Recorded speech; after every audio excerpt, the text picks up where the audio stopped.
Hi, and thanks for the opportunity to explore some ideas with you. This is a kind of a new project, and I'm trying to sort of find my way through it. So instead of a PowerPoint, I have these handouts that we can follow along a little bit.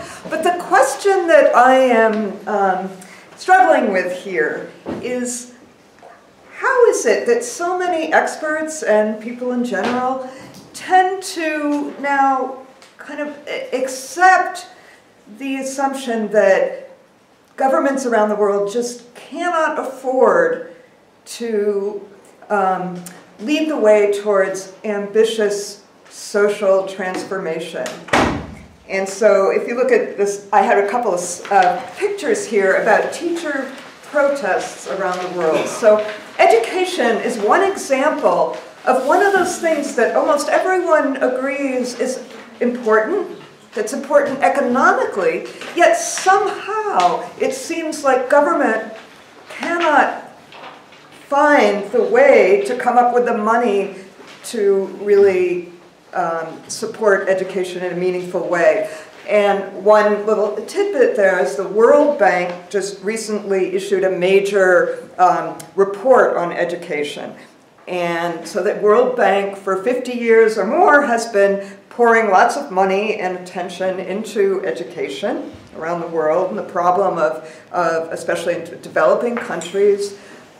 And in this report, it basically said that hundreds of millions of children around the world still, after all these decades, reach adulthood without basic reading skills, without basic math skills. And then, it kind of disappointingly, for me, like reading this at the end, so what do they come up with of their ideas as this major world economic institution?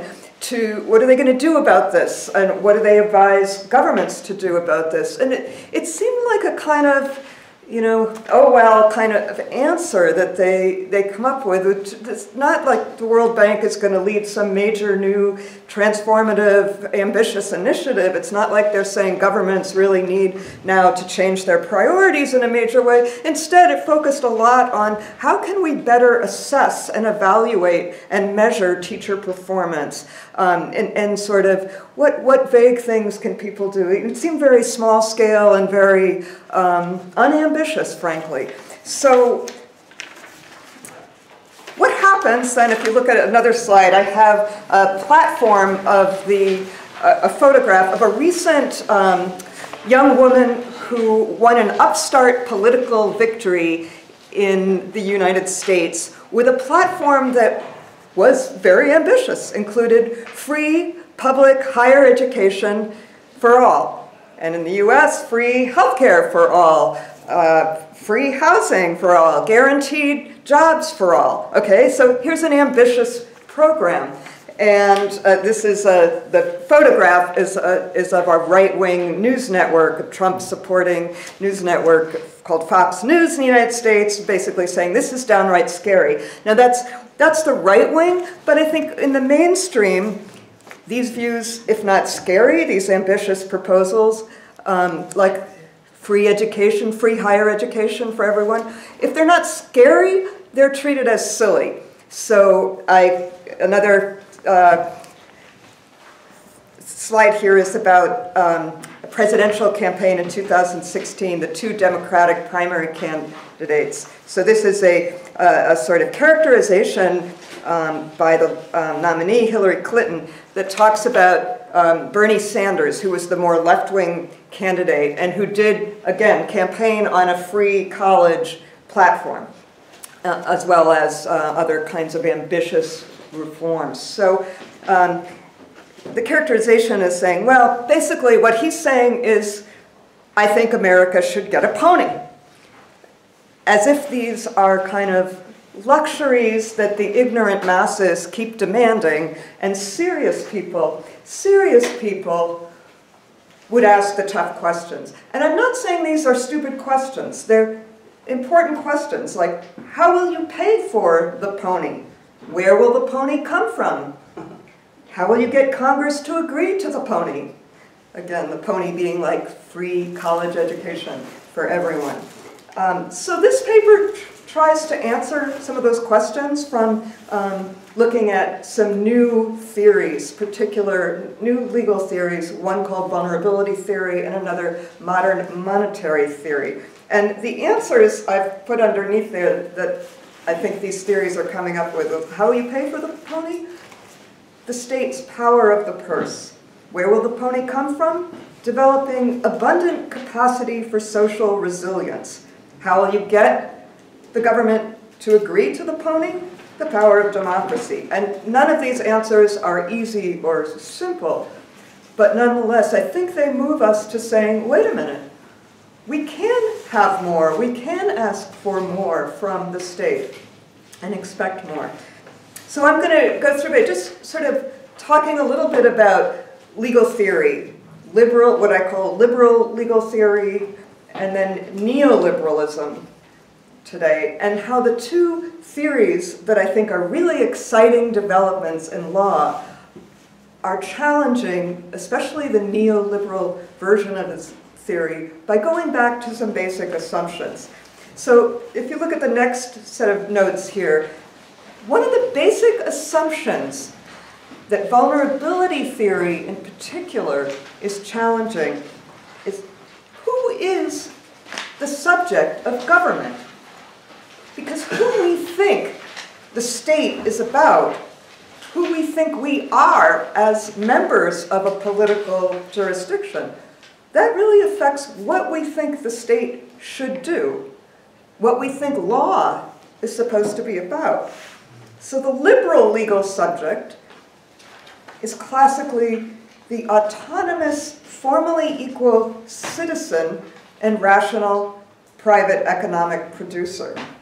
The neoliberal legal subject takes that up a notch and really transforms it in doing so. Not only is it the autonomous rational actor who is economically productive, but that, when you think about it, the ideal there becomes an inhuman person, an artificial, the corporation that can be supremely rational and supremely economically profit maximizing.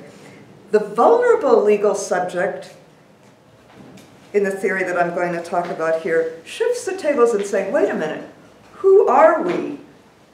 We are all embodied, embedded human beings. We all have abundant capacity for social resilience. And I'll explain this a little bit more as I go along. But that's the idea of looking at what are the assumptions and how do they change what we think is possible. So, from the liberal idea of citizens being autonomous, independent, rational actors, we get the idea of the state being a neutral facilitator. And that leaves some room in facilitating rational, independent individuals to provide some social supports and to provide education so people can develop their rational capacity. But it always creates a tension where the support for social capacities and social needs just can't go too far without the state somehow intervening in and being a kind of replacement for autonomy and turning people into dependents who are relying too heavily on the state. So that's the tension set up there. Now, neoliberalism goes even further, as I mentioned before. So humans in the neoliberal mindset and ideology are subtly kind of degraded.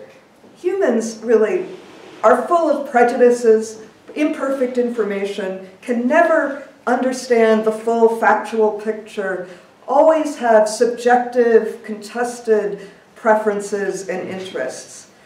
Politics, so humans, as I'm saying, are really failed rational actors, failed calculators. Politics, in the neoliberal version, is not a space for public citizens to self-govern. Instead, it's a space that amplifies individual human failures. It just creates this illegitimate power that exacerbates the prejudices and the biases. So what do we really need, neoliberals imagine? We need a market that has the perfect invisible hand to provide perfect information that basically will discipline the unquenchable demands for ponies and other things that these irrational, biased individuals have. So what should this, so the states are omniscient optimizers of essential private scarcity. This assumes a world of harsh competition for scarcity. Market prices magically moderate that to give us the maximum possible of those scarce resources, which then can be used to benefit whatever we want. So looking at the next set of notes, the neoliberal efficient state, this is the idea of the state that comes out of this assumption about human nature and the role of the market. So money here is the fundamental scarce and private resource that the market generates, that the state depends on, that produces everything that anyone could value. So whenever you say, so for example, the government should prioritize education and not cut the budget, but put more money into teachers and students. And the answer is always like, well, if we put the money instead into maximizing financial returns, the most profits, we'll have the biggest economic pie overall. And then, once we have that bigger economic pie, we'll be able to afford more education and more well-supported teachers and students. So we need to wait and first maximize the pie, make sure that we're getting as much capital gain as possible from the private sector. So the legitimate state in this view ends up being a state that's main job is to quench the democratic demands from the masses for ponies and saying, wait a minute, we have to make the tough choices, we have to put maximizing the economic gain first. When we have that scarce money, then we can go and do the things that you want.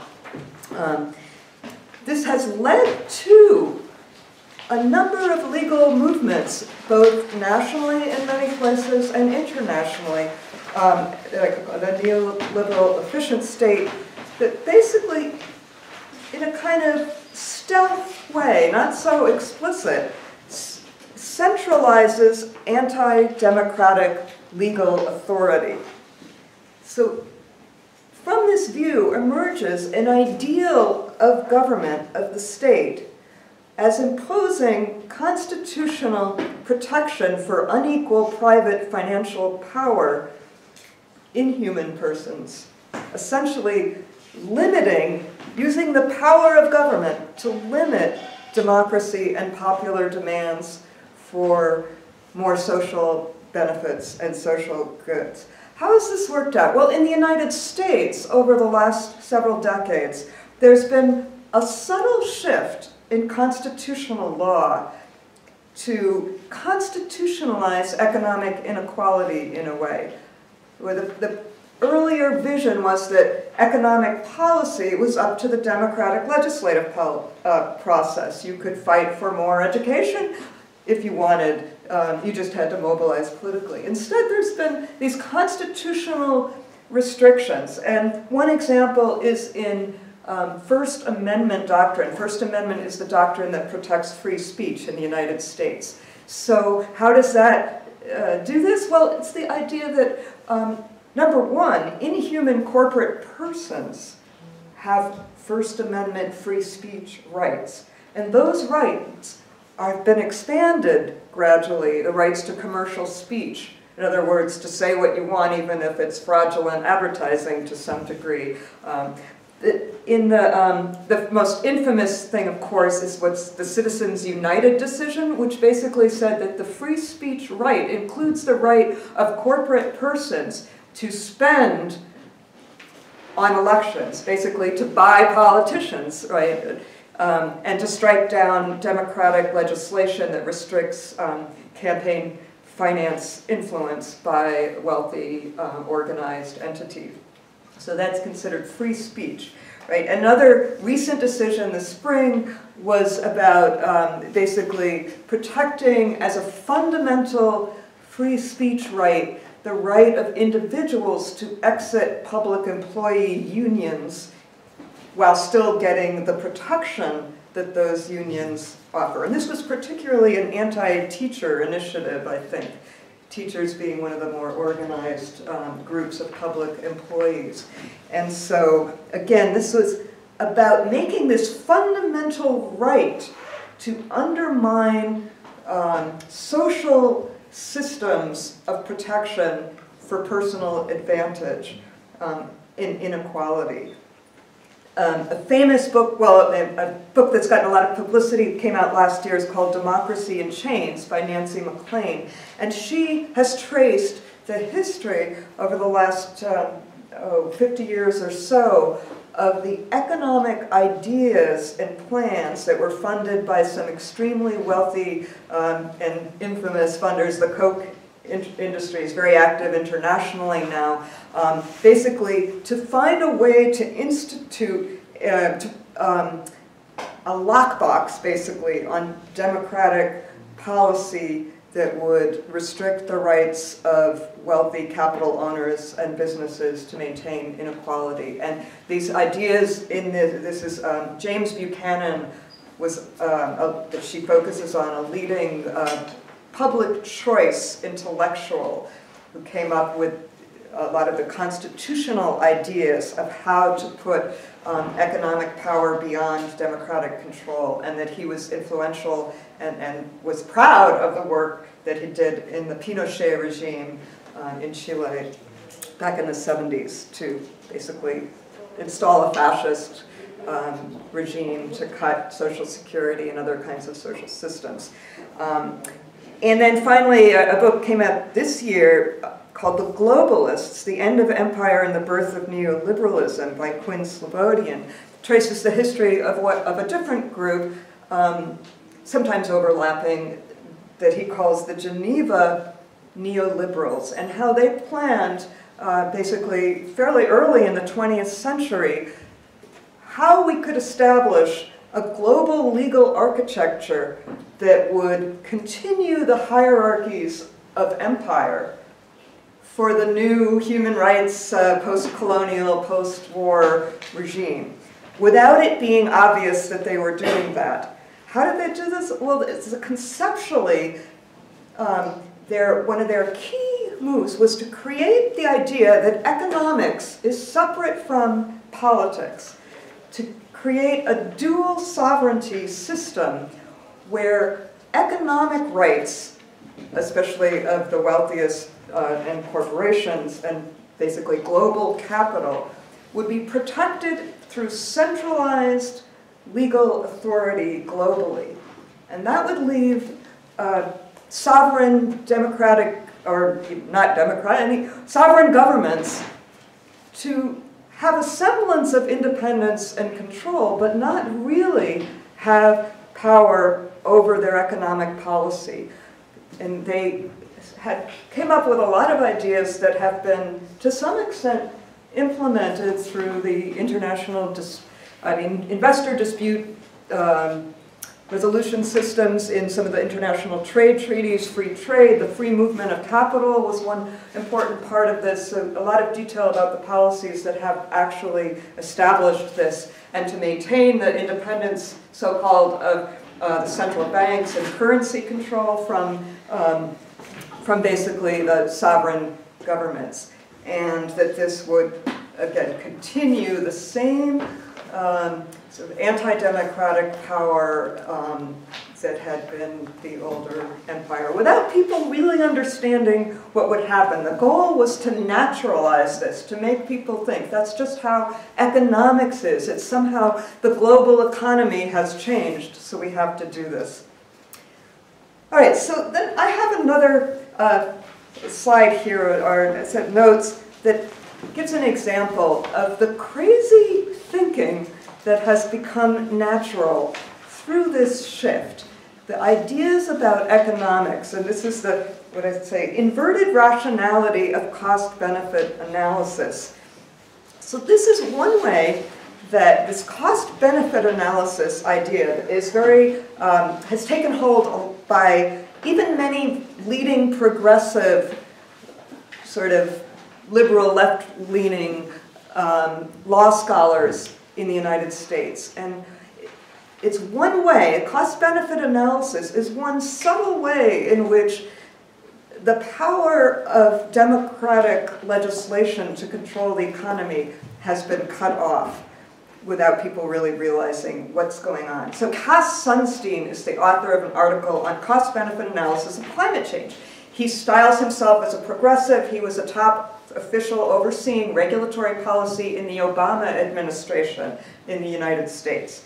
So this paper that I'm focusing on here, he says, well, we should use cost-benefit analysis, right, to review policies about climate change, right? So any investment that people think we should make in avoiding climate change for future generations, we should approach rationally with hard-hearted economic thinking, not just sentiment, oh, we want to save the planet. So how do we do that? Well, when we're looking at how much should we spend on energy efficiency today in order to provide some protection against the costs of climate change in the future, in order to do that rationally, we have to discount the future savings because, right, the time value of money, it's different.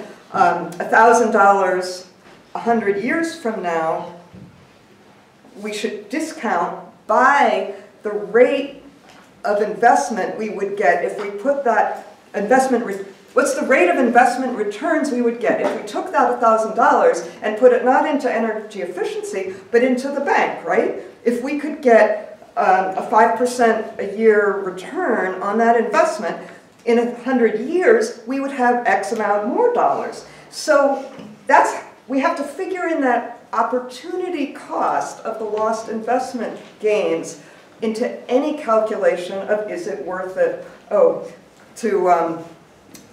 is it worth it to put the money into saving the planet? And so then I come up with this other quote here about on a Twitter feed this week about, okay, so that says we should save money, not the planet. And it's imagining the conversation between the last two people on Earth. Well, there were plans to save humanity, but they didn't cost out. And this is Stephanie Kelton, who's one of the leading economists in this new theory, well, newly revived theory of modern monetary theory. And she's saying, well, I should have learned of MMT. And the same plays out. I have some notes here on, why don't we put more money into in education? Because first we need to make sure that governments attract scarce private capital so that they'll have the money to then develop their economy, and then they'll be able to fund education better in the long run. So education always, we wait to the future. So we don't save the children, we don't save the people of the country, we save private capital, and somehow it creates this sort of cycle of debt. So countries like Argentina are perpetually increasing their debt and going back to cutting the teachers' salaries as the way to pay off the international creditors. So just quickly, two answers to this from the Vulnerability in the Human Condition Project, which is by a feminist legal scholar. It's been going on for 10 years. Martha Feynman at Emory University has led this. She's also got a center in Leeds here in the UK. How does this reorder that? Well, she rejects the idea that law in the state is about rational, autonomous individuals. She was a family law expert, still is. If you study family law, you kind of realize that, wait a minute, we were all born as helpless infants. We didn't engage in rational exchanges to get what we wanted. There's a whole universe out there of human existence that is in a state that the rational interest-maximizing exchange doesn't capture. So what does this mean? Well, it means that you think about it. What's ultimately the fundamentally scarce resource? It's not private capital or money. It's in the particularity of our individual embodied lives. We will all die, as far as we know. We're all born. That she challenges the neoliberal sort of anti-human formalism, as I call it, by saying, well, wait a minute, yeah, so human vulnerability means that we're not all rational actors, and in fact, we are imperfect as individuals. We are not in control of our lives. We do not know everything. But that's not the reason to try to get rid of humans and substitute some other idea. Instead, it's about how can we think of this as a positive, generative, productive basis for law and society. And that's by saying there is enormous capacity from this inherent, universal state of human vulnerability to join together and to collectively, socially, politically, create enormous capacity for responding to our vulnerability and meeting the needs for quality of human life for the diverse range of particular beings in particular situations in the environment in which we are embedded. And so law's primary role from this perspective is responding to that human vulnerability in an equitable way to develop the capacities that we all have and that can only be achieved through interconnected, interdependent relationships, not individual maximizing. Okay, then briefly, the other theory that I'm bringing into play here that I said has something important to say to shift the tables from this sense of that neoliberalism's normalization of privation and austerity and incapacity of government, the evisceration of the public.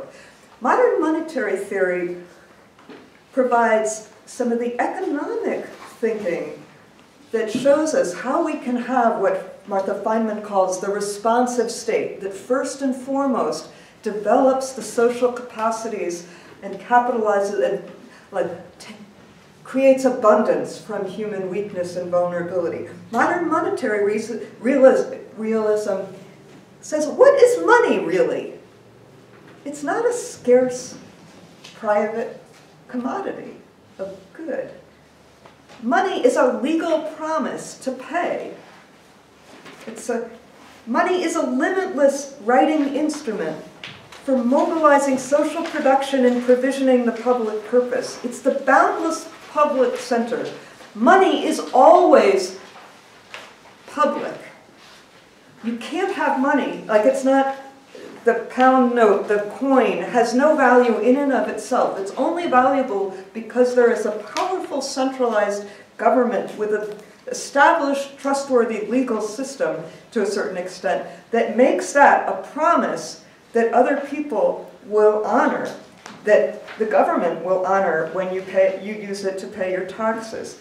So its value comes from the collective interdependence of a political and legal system. It's a public good. So what should we do with it then? Money, we should recognize, is limited only by our public imagination and political vision of what matters. And what should matter, as vulnerability theory tells us, it's this particular state of every human being's embodied, embedded existence. So what can we do with this? Well,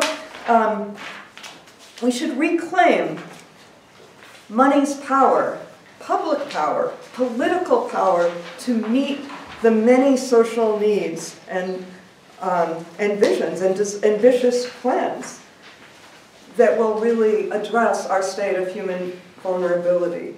How can we do this? Well, we can use the power of the purse. Governments that control their own currencies could simply print money, so to speak, it's really computer keystrokes, to meet needs like education. Well, what about inflation?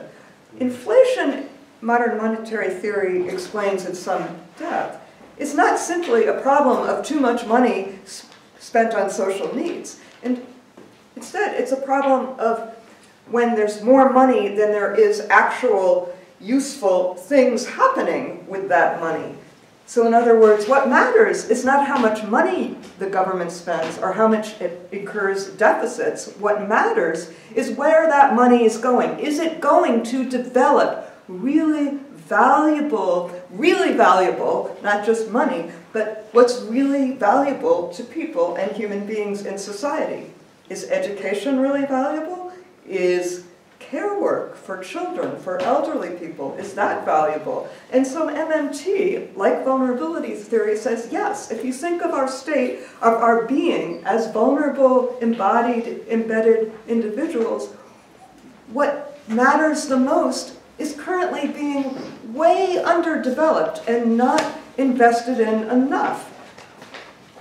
The environment, we invest in the environment, we invest in human development, that will produce real valuable results that will matter and will even be deflationary because they are at such undercapacity now. So that's how MMT comes up with things like saying, yeah, so we could fund a right to work for everyone, a guaranteed job. That's because so many people are not working at and not contributing to society what they could possibly do. Not contributing in terms of the dollar value in game, but again, measuring contributions in terms of care for the environment, care for each other, expression of artistic qualities and connectedness that we could, that would produce the qualities that are really in scarce supply and undervalued in today's economy. So I think by bringing together this vision of modern monetary theory with Feynman's vision of vulnerability theory and understanding what the fundamental assumptions are in law that are holding us back, we can really start to say that it's a very serious and rational and moral demand to say that governments can and should take charge of the supply of money, of social programming in a much more ambitious way. And that will require reforming the global legal architecture to give governments back that power over the money supply and to democratize the system. But that's the debate we should be having, not sort of imagining that this is natural economics that has created the system we have today.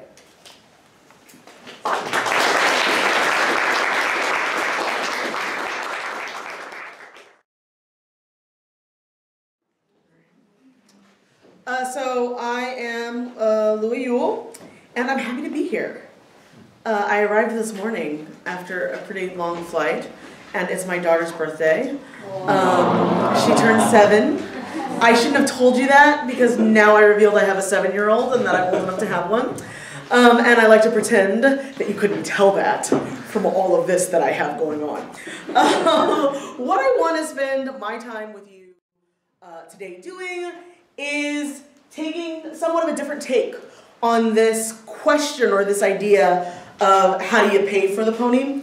And I want to give some more thoughts about not just the you can pay for the pony, but the justification for paying for the pony in different ways, and pushing forward the idea that the government is already paying for ponies. It's just not the ponies that I may have asked for. But I want to do that. That's sort of substantively what I want to engage a little bit. But what I also want to do, and in some ways almost more important, what I want to do is challenge some epistemic and ontological hegemonies that exist. And I think it is accurate to say, as I'm viewing the epistemic and ontological hegemonies that I am challenging, and I'm going to challenge in my presentation for you today, knowledge, right? How to know is defined in academic spaces by how white men have known. and how they express their knowledge and how they find truth.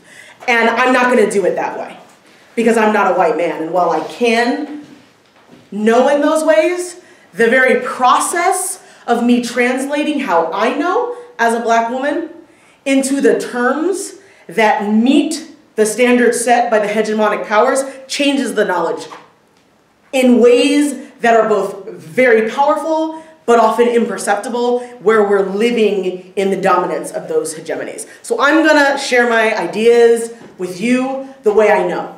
And in so doing, I'm also challenging ontologically a hegemony about what it means to be a scholar, right? Because what you have learned it means to be a scholar is to do knowledge and to find knowledge and to prove what you know through the standards of the white male scholar. That's not going to happen for you today. And I've been doing this my whole career, but I haven't always been telling people.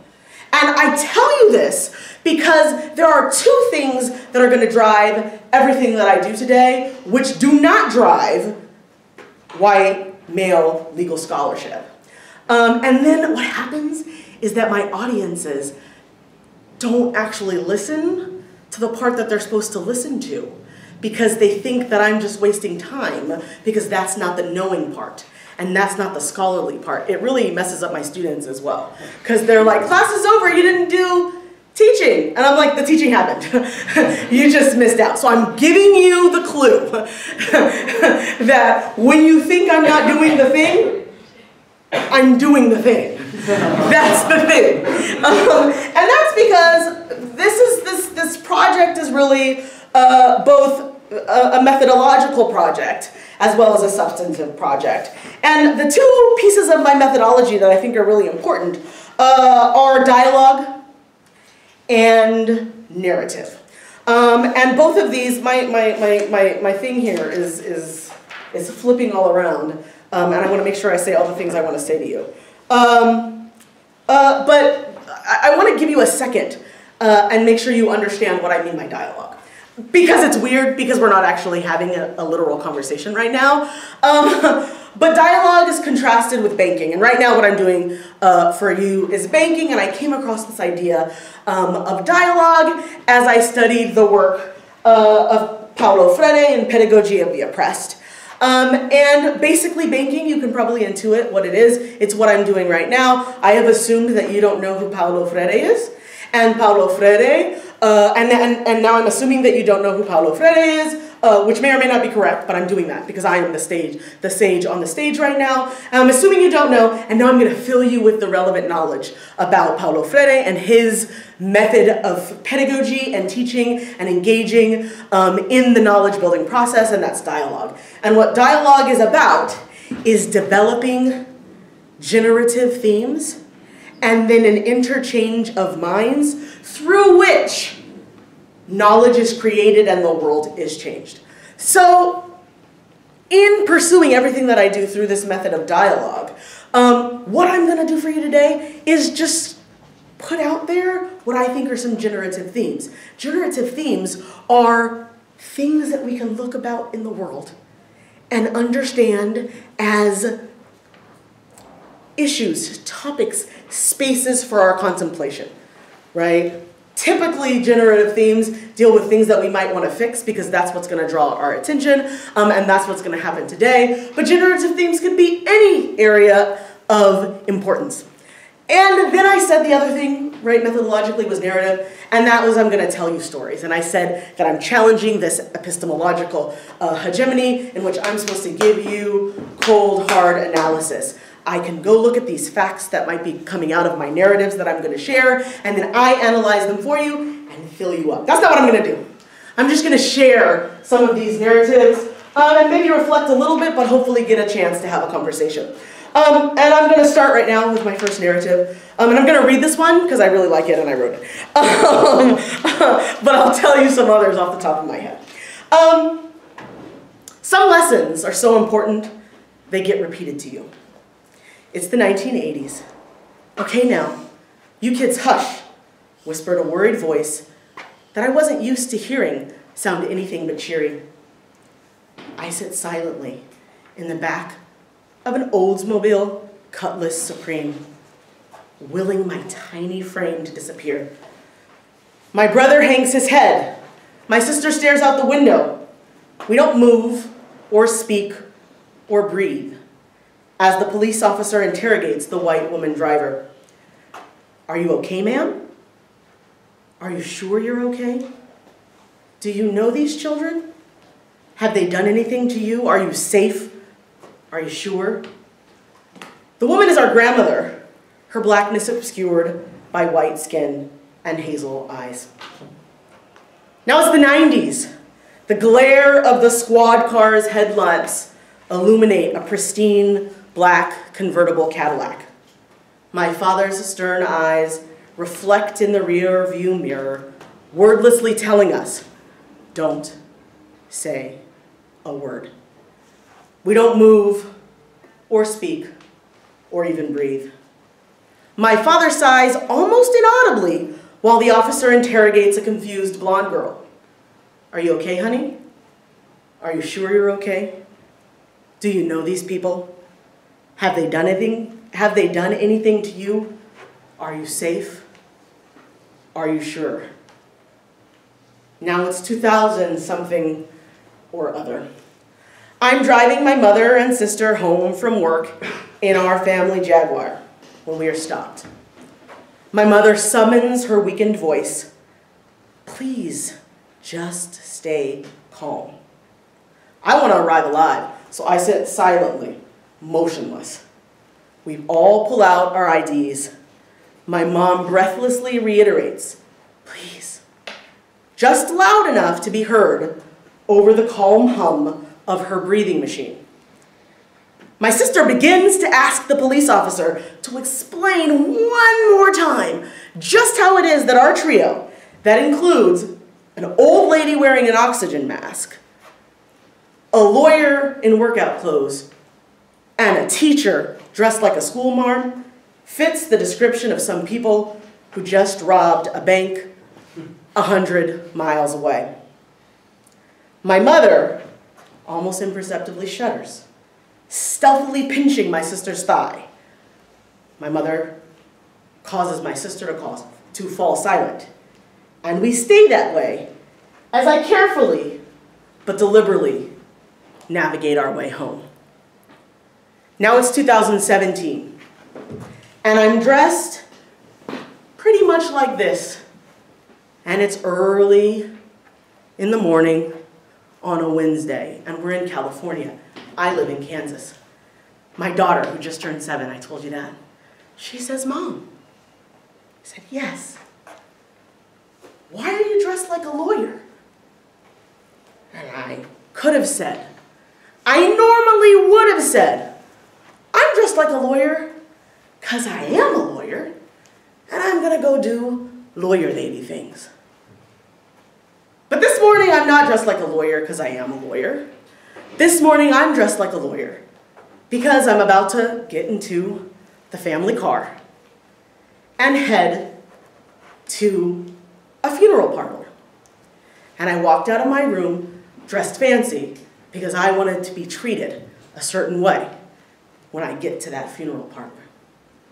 I'm visiting my family home, and no one has coordinated, but my sister comes out, and she's dressed in a suit. And my father comes out, and he's dressed in a suit. And we meet my brother, and he's dressed in a suit. And we silently nod as we realize, you too. Because on this day, when we were getting in our family car, my mom wasn't there anymore. And on this day, when we wanted to be wearing pajamas, when we wanted to be shrouded in the cloak of devastation, of sadness, we had to dress up so that on this day, my father would be treated with the respect he deserved when he had to bury his wife, who died too young. And that my mother, whose ultimate funeral would have 6 100 people would be treated with the respect she deserved in that most clearly, of all clearly invulnerable moments. Now, there are a lot of little details that I shared in my narrative. I told you about Cadillacs, and my dad comes from a generation in the United States where Cadillacs are something. And I told you about Jaguars, beautiful Jaguars. And I mentioned professions like lawyers. And I told you about a fancy funeral that had 600 guests and cost $25,000. But all of that, all of those things that myself and I didn't tell you that because I'm a flosser and I like to talk about what I've got. It's not even that impressive. That's not the point. All of those things, all of these ways, we have been particularly designed in the context in which I live to shroud ourselves and to protect ourselves via the property that we own. Doesn't seem to function the same for everybody. Doesn't seem to function the same in all situations. I want to tell you one more story and then I'll tell you why I think these things go together. But what I really want you to do is ask yourselves whether and to what extent my stories say something. So I was coming here. My dad is staying with my kids back in Kansas. He lives in California. He's driving me to the airport. And we're having a conversation about the fact that from Manchester, I'm going to get on a train and go to Leeds. And we had recently taken a trip from Los Angeles, the Los Angeles area where my father lives, to San Diego on the train. And he was like, the train is awful. You just ride the train for experience because it's no good. And then he said, but I heard that like over there in Europe, the train's pretty nice. Tell me about when you used to live in Italy and Spain, how was the train good? And I said, yeah, the train is wonderful. And sometimes it sucks, let's just be honest. But as a system, it's wonderful. You can get there, because he's like, my dad is like, you get jostled. It's not actually fun. You just do it for the experience, right? He's talking the slow train here in the UK. When I was booking my train, it was a big sign that said, slow train, makes a lot of stops, don't take this one, take the good one that's comfortable, right? Well, that's all we have. Our only train in most of the United States is the slow awful. We don't have the wonderful transportation. So we started having this long conversation about trains.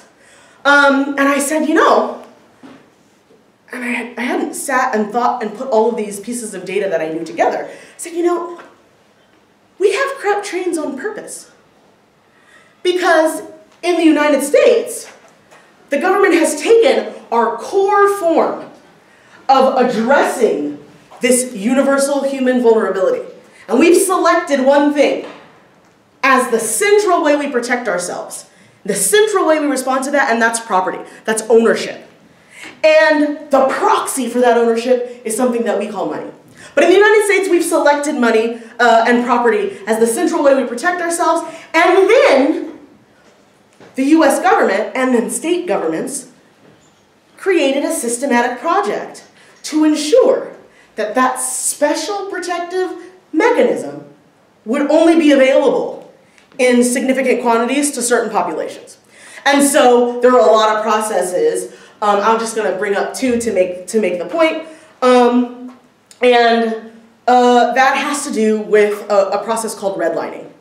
And what redlining continues to be, but we like to say was because people like to pretend that this stuff doesn't still happen today. What redlining is basically a private law response that comes from banks. And basically banks set their risk management standards. If anybody knows about banking, right? You just don't give away money, right? And the government won't let you just give away money, or you can't be insured on the investments that you make, right? So you have to set lending standards. Well, but the process of redlining essentially set lending standards to ensure that black people and people who were categorized as black, whether or not we would call them black today or then, couldn't actually get home loans. And they were actually, it would already have been unconstitutional to do this for much of this period. So they couldn't just say no loans to black people. So they just said no loans in these areas. We're not going to lend you money to buy a house in these areas. And what it allowed, oh, and then that's one. The second thing was that the Federal Housing Authority was established in the United States, and they actually were underwriting home loans so that people could buy houses. And this was like an innovative thing, and people were buying houses, and the FHA loans were specifically not allowed to be given to black people, right? So we have these systems that come into place, and what these things do is allow and highly promote white people moving out of the city. And they move out of the city, and then what do we give them? Right? What do they think of the United States in your head. And what do you see? A huge sprawling country with highways and big cars, right? I said Cadillac. I didn't say smart car. I said Cadillac. I mean a Hummer, not Kia. Right? We gave you big highways, sent you into big towns. What would have happened if we built trains? All of those people who we wanted to get away from would have been able to hop on the train and come to your suburb. So when people say, oh, we don't know why there's no trains in America, yes you do. There's no trains particularly to separate who gets the ponies from who doesn't get the ponies. And then I looked and I said, I used to live in Italy. I lived in Italy for a few years. And I said, oh, it's very different. You can think about this if you think of France as well, right? We even use terms differently. If you speak to a speaker of English in the United States, urban means black. I teach at an urban school. It means you teach where black people are, right? Go to other places, urban just means my school is in the city. Go to other places, urban might mean I teach immigrants, right? In the United States, it means I teach black people. When I lived in Italy, I was like, oh, trains are excellent. They're not like France or Spain trains, but they're good, right?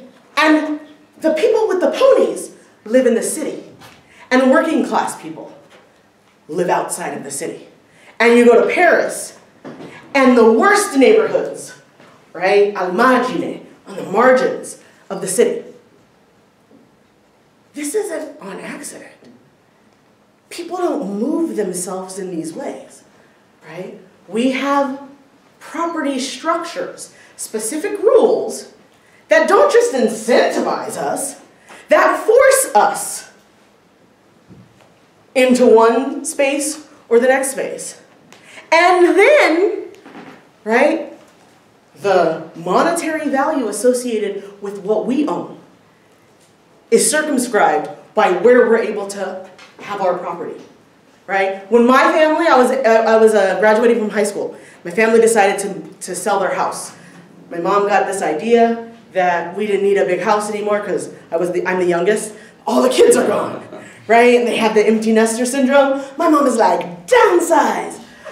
So they put our house on the market. We lived in a fancy neighborhood. I told you we had a fancy car, right? They put our house in the market, and it wouldn't sell. And it wouldn't sell.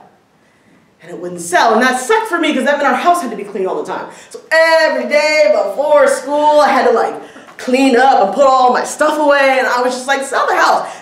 Give it away. Come on. I'm tired of doing this. Finally, the realtor comes and is very awkward and uncomfortable. And, you know, has to tell my family, what we think would be really helpful to sell your house, we're from California, so this is how we sound. What we think would be really helpful to sell your house is if you took down, like, you know, your family photos and those paintings of all those black people that you have in your house. And And I was mad because my dad made me like help him do this. But my dad was sort of hunkered down and quietly said, okay. And he takes it down, and very shortly thereafter, we sold our house, and our house sold for the least money in the neighborhood. A bunch of people were moving when we were moving. Our house sold for the least amount of money, right? So just by us being there, this thing that the government told us was the way we protect ourselves, right? The way we respond to our vulnerability was less valuable. It was less able to protect me than it was for other people. Okay. I'm going to make one connection to law for you, but I really want you to think of how this connects to law. So both modern monetary theory, well, I should say, modern monetary theory tells us that we can make the money and that we can have the money. But one of the huge critiques, and I work in this area, and so I feel comfortable making the critique, one of the huge critiques is that it doesn't spend a lot of time thinking about who we make the money for. And I keep saying, we've been making the money. We've been making the money. Governments every day just print money, which, as Martha said, is not actually what is happening, right? It's boop-a-dee-boop-boop-boops. I used to be a computer engineer, so I shouldn't be flippant about like tech stuff, but I do. It is bits. It is bits on a computer, but we bake them all the time. My first job as a corporate lawyer at a big law firm in New York City, they used to tell us these amazing stories about lawyers who we would do deals, billions of dollars of deals, and we literally printed the money on paper. It was called security paper. And like, I've done it, it's like amazing. I would print out a little on a piece of security paper and I just would like type on my computer. I owe you $2 billion. That would be essentially like give the bearer of this piece of paper $2 billion. Now, by the time I did this, go back. In like the 80s, lawyers would do the same thing, except for it wouldn't be on a computer. It would be like typed up. Some secretary would type it up, and then the lawyer would put it in a briefcase and handcuff the briefcase and like run on Wall Street to deliver the bonds. I didn't get to do that part. It would be so exciting. Though, I don't know if I would have arrived alive if I was running in Wall Street with a briefcase handcuff. I don't really fit the description of a handcuff runner who survives running with handcuffs. But like the image was amazing. But we were making this. And when I worked at my law firm in New York, we literally created new forms of commercial paper. We created money every day. There's a conversation today about Bitcoin, right? So we're creating money. Like the intellectual forebearers of modern monetary theory say, it's easy to create money, it's getting accepted. That's hard, right? And it's easy to create a store of value. It's getting accepted. That's hard. And it becomes hard in ways that are really systematically evident. And a part of that, and this gets us to vulnerability theory, a part of that is the refusal, the systematic refusal of government, of lawmakers, to accept a crucial insight of vulnerability theory, which is that the entire idea that we are the liberal autonomous subject, that we even want to be autonomous, is a myth. Those people who moved to the suburbs where black people like me couldn't go, they didn't want to be autonomous. They wanted the government to build a road, right? And they wanted wonderful, free schooling for all in their suburbs. They didn't want to build it themselves, right? Barack Obama got pilloried for saying, you didn't build that business. But he was not wrong. You didn't build that business. And you can like or dislike Barack Obama for that to be true, right? We systematically supported people. We insure your investments if you fall into these categories. And what vulnerability theory helps us see? That none of us, not only are we not autonomous, we don't want autonomy. What we want the government to do is be responsive not just to the interests, needs, and desires of those big banks and those big companies that I represented. And not just people who fall in favored groups, but to all of us at all stages of our lives. That's a big ask, but it's not actually a hard ask. That's what I got for you.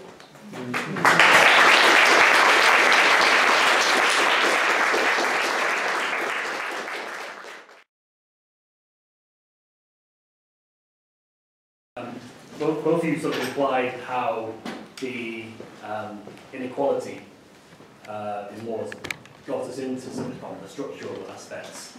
Do you have any hope for law helping us get out of the hole, changing the system?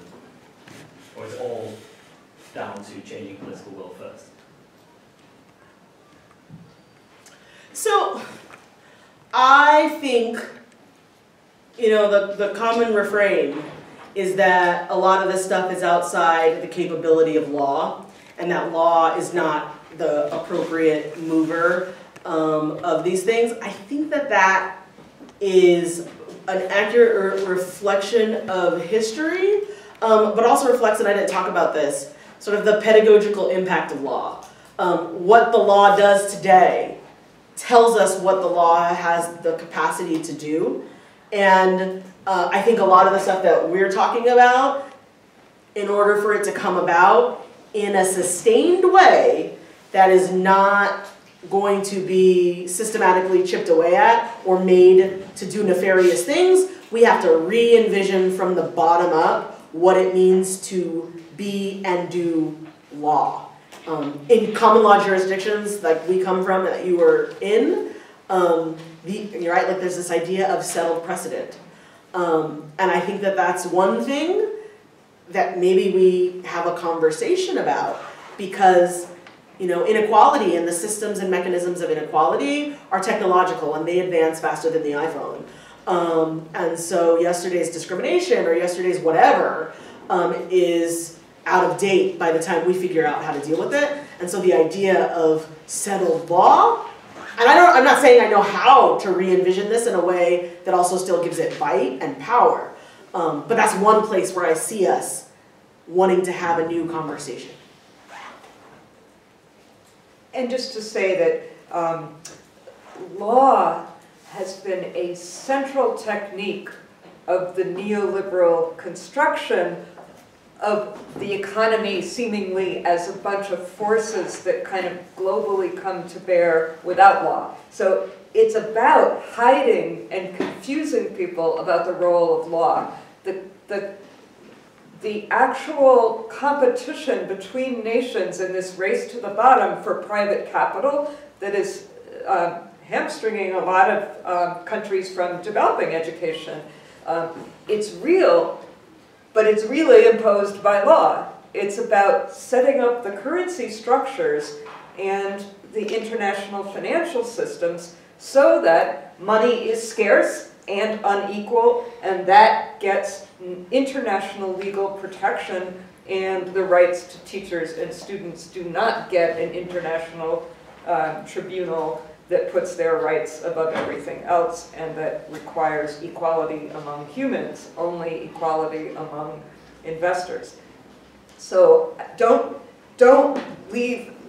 play into the idea that law can't change things. It does. What we need is basically claiming that we can have different laws and better laws, and in fact we should push for those and ask, why don't we?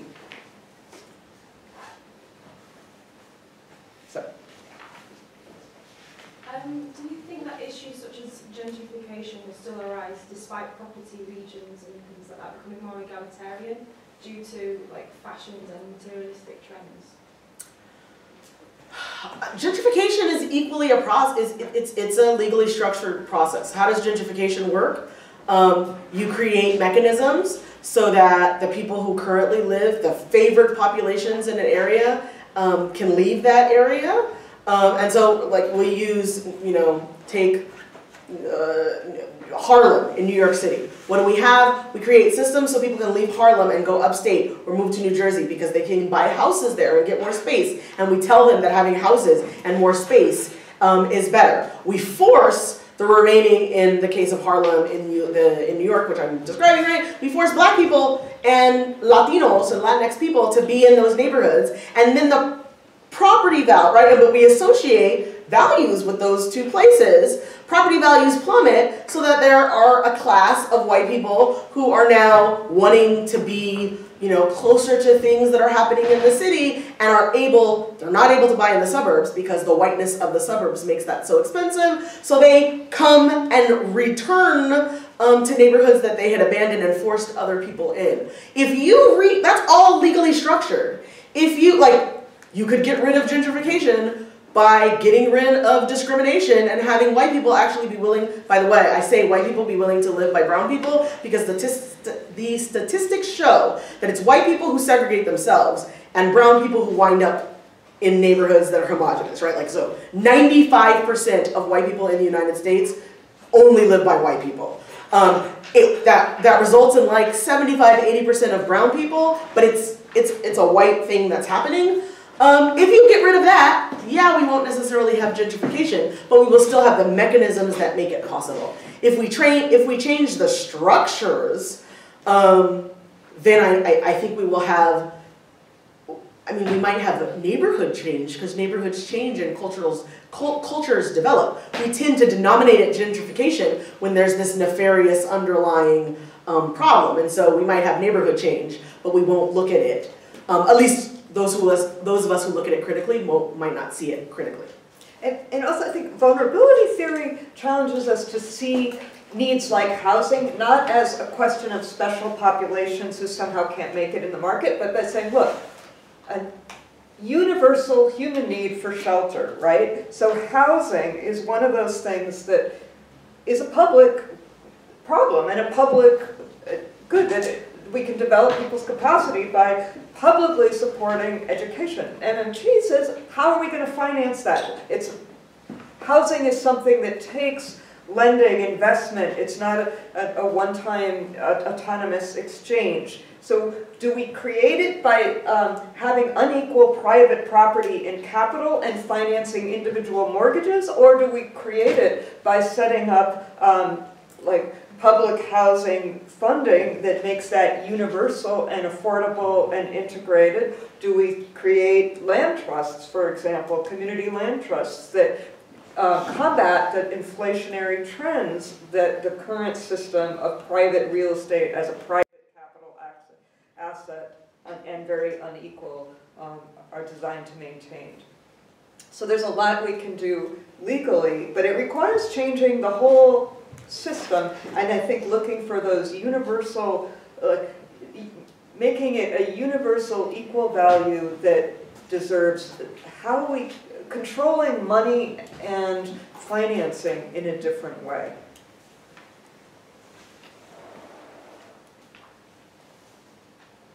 How do you make vulnerability theory work internationally? I agree with that. I think it's a really good lens to look at things through.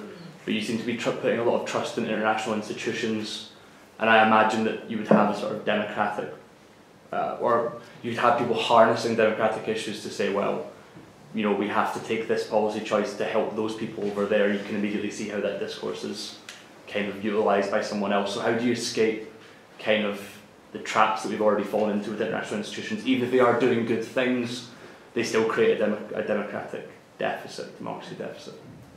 I think one problem that we face is the marketization of democratic processes, right? The idea, so I write about the market for rights. And that's a fundamental problem that I write about that, because we shouldn't have turned rights into scarce resources. And so I think that is a part of it. I think a part of this goes into the idea that we've talked about there are some real resource limitations that exist. But a huge swath of resource limitations are manufactured by the cult of market, of the deity of the market. And so I think if you begin to deconstruct that cult, one of the things that we'll start to see, hopefully, is that the places that it's bled into, we'll be able to take them out of those conversations. But at the same time, I think sort of in its 10-year history, there's been a lot of discussion of vulnerability theory in different contexts and different national contexts, but it is like a growing conversation about how do we translate these insights into supranational and international governance. The best, for me, the best hope is to really understand equally that when we talk about the state and the obligations of the state in the context of vulnerability theory, it's not, it is the state that we have, but it's not the state that we have, right? The responsive state has a lot of the features of the present state or any supranational or international governing body, but it's different, right? It has a different legal subject as its focus, and that will fundamentally change it.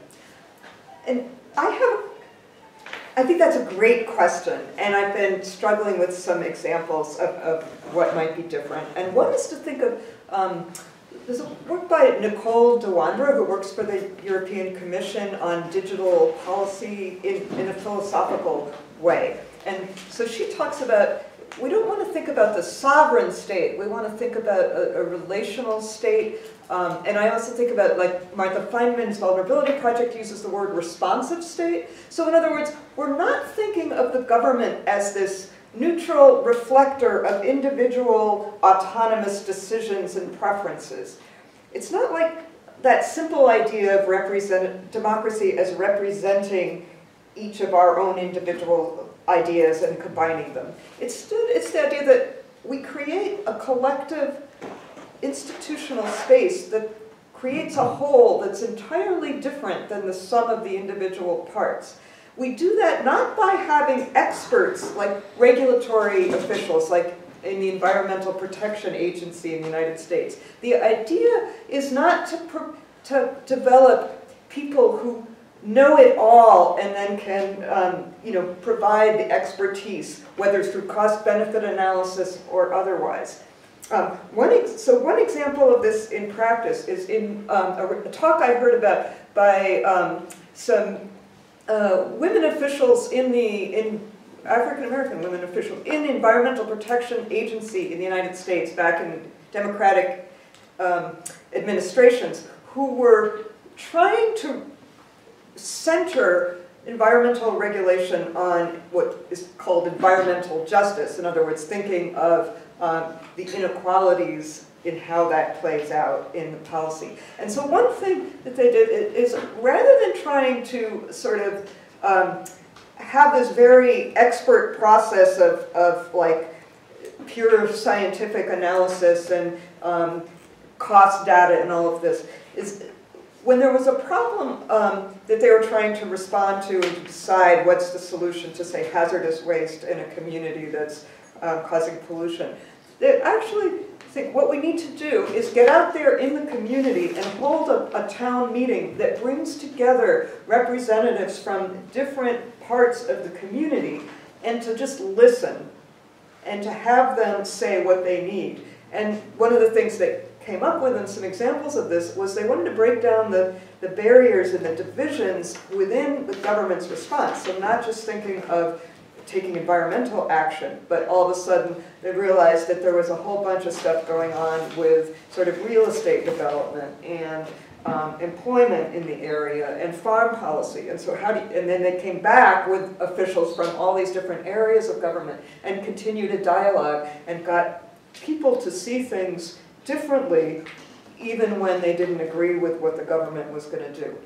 Another example is, instead of simply, again, hearing from individual commentators or commenters about a regulatory policy, I think is the model of something I worked in back before I went into academia, was that in public utility regulation, part of the regulatory budget went not to expert lawyers and regulators working to make the decisions, but create advocacy groups, grassroots advocacy groups for people, so that rather than hearing from just individuals or elected officials, regulatory bodies would respond to groups that developed collective expertise and advocacy resources and then came to weigh in like that. So I think the idea of vulnerability thinks of democracy not simply as individual power, but as building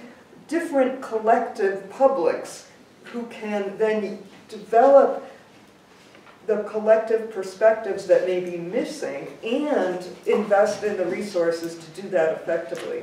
I also think, you know, and there's a broad literature and there's evaluations of how it was implemented in practice, but a really great place where we saw experimentation towards these kinds of things, even though they weren't under some specific rubric, is the open method of coordination in the European Union. And so this was a process where you had broad goals that were responsive to various different legislative priorities of the EU.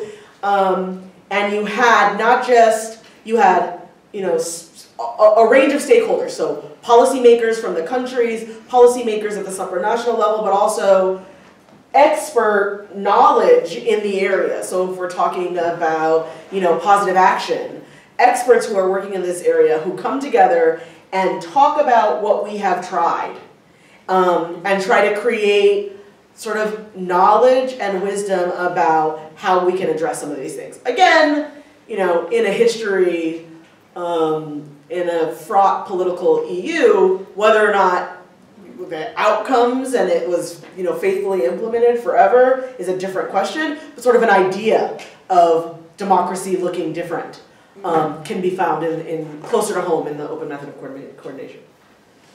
Well, thank you for spending time together. Thank you again to